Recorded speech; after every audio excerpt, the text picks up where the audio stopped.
I'm Ken Meyers, Knollwood Baptist Church in Winston-Salem, North Carolina. I've been there for 7 years, starting in 2005. It's a great experience, a good church, suburban church. It's a church that's resourced in many ways. We're highly educated. A lot of us have some resources financially to work with, and so this is a high-octane kind of congregation. Years ago, when a lot of us who were Southern Baptist and that explosion happened, we were all looking for places to go because coming together with colleagues and co-ministers is very important, especially in Baptist life. And so we were looking for places to go, and several were being formed, and one of them was the Alliance, one of them was a Cooperative Baptist Fellowship. And what I was looking for was who will take seriously this major component of what it means to do and to be church. And I think that's at least includes Christian education and spiritual formation.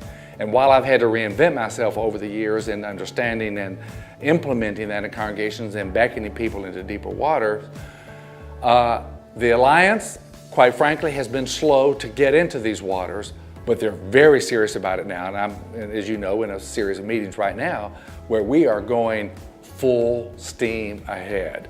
And why is that important? It's not just because Ken Meyers says, well, every church ought to be engaged in Christian education and spiritual formation. It is because we don't have a resource place to go anymore. We don't have a publishing house that we used to have anymore.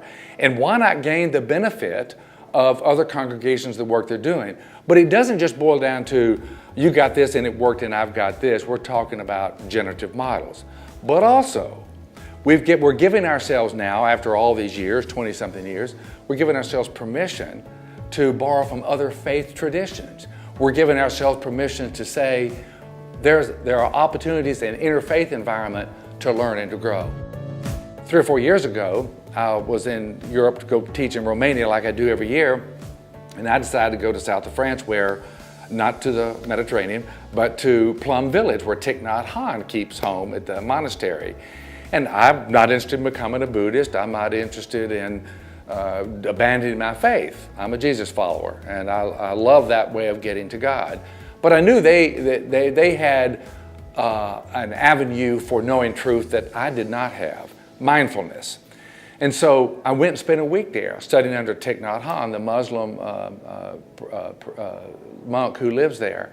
And as I was there with him for the week, every morning at 4:30 we'd get up, at 5 o'clock till 6, we would lotus position on the floor on a pillow, the gong was struck, a word from Buddha was read, and we went into the mode of mindfulness.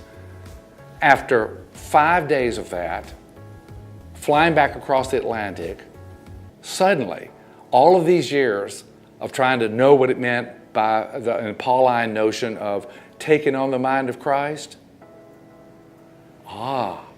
the mindfulness of Buddhist helps me understand what Paul was trying to say in the New Testament about taking on the mind of Christ. So it shed light. So I found this crossover.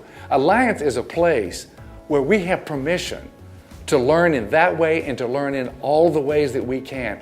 We want to ask the large question, what are the ways we get at truth? How did you get at truth? How does your story intersect with my story? How can we help each other show the way to purpose and meaning in life?